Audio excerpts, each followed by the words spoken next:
வணக்கம். என்னுடைய பேர் doctor Vijayaraghavan. L4, L5, L5S1 disk bulge உங்கள் எம்ஆர்ஐ ரிப்போர்ட்டில் கொடுத்துருந்தா அடுத்து என்ன செய்யணும்? இதை பற்றி தான் என்னோட ப்ரீவியஸ் வீடியோவில் பேசியிருந்தேன். அதோட தொடர்ச்சி தான் இந்த வீடியோ.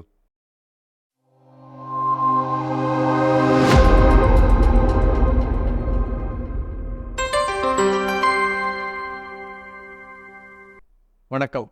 என்னுடைய பேர் டாக்டர் விஜயராகவன்.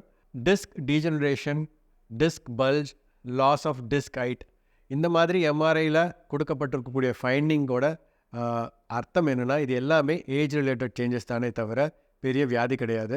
இரண்டாவது, இது ஒரு எந்தவித அறிகுறியும் இல்லாத ஒரு நபருக்கு எம்ஆர்ஐ எடுத்தால் கூட இந்த சேஞ்சஸ்லாம் இருக்கலாம். இதை தான் ப்ரீவியஸ் வீடியோவில் சொல்லியிருந்தேன். பட் அறிகுறி இல்லை, ஓகே, ஒரு நபருக்கு பேக் பெயின் இருக்குது, அவங்களோட எம்ஆர்ஐயில் இந்த மாதிரியான ஃபைண்டிங்ஸ் இருக்குது அப்படின்னா எவ்வளோ தூரத்துக்கு இந்த ஃபைண்டிங்ஸ்னால அவங்க பேக் பெயின் இருக்கலாம் அப்படின்ற கேள்வி, அதற்கான பதில் தான் இந்த வீடியோ.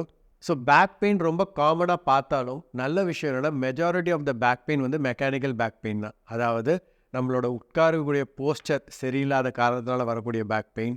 ரெண்டாவது, லாங் சிட்டிங் ஜாப், எந்தவித ஆக்டிவிட்டியும் இல்லாதனால வரக்கூடிய பேக் பெயின்.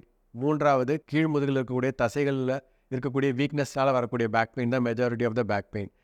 இதை கண்டறிய வந்து உங்களோட மருத்துவருக்கு ஒரு எக்ஸ்ரேவோ எம்ஆர்ஐயோ தேவைப்படுவது கிடையாது. அந்த பர்சனோட லைஃப் ஸ்டைல் மூலமாகவும் அவங்களை எக்ஸாமின் பண்ணுறது மூலமாகவே இந்த மெக்கானிக்கல் பேக் பெயினை அந்த டாக்டர் டயக்னோஸ் பண்ணலாம். எப்படி இதை கண்டுபிடிக்க எக்ஸ்ரே எம்ஆர்ஐ தேவையில்லையோ அதே மாதிரி இதற்கு ஒரு தீவிர சிகிச்சையும் தேவைப்படுவது கிடையாது. ஒரு அறுவை சிகிச்சையோ இல்லை நீண்ட நாள் மருந்து மாத்திரைகளோ தேவைப்படுவது கிடையாது. அவங்களுக்கு ப்ராப்பர் சிட்டிங் பாஸ்டர் பற்றி ஒரு சின்ன டிப்ஸ் சொல்லிக் கொடுப்போம்.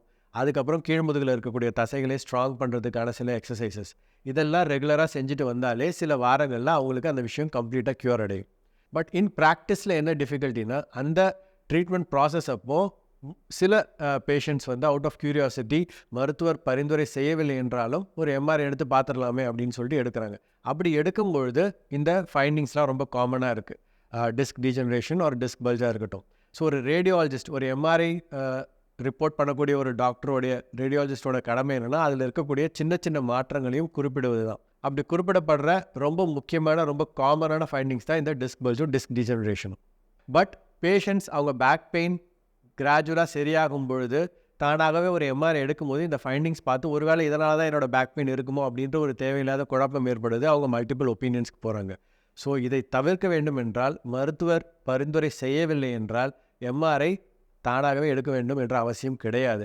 அப்படி எடுத்துட்டால் கூட இந்த ஃபைண்டிங்ஸ் மட்டும் பார்க்காம இது கூடவே அந்த ரேடியாலஜிஸ்ட் ஒரு முக்கியமான இன்னொரு ஃபைண்டிங்கும் எழுதியிருப்பார், mild or no neural compression. இதையும் நீங்கள் அது கீழே பார்க்கலாம்.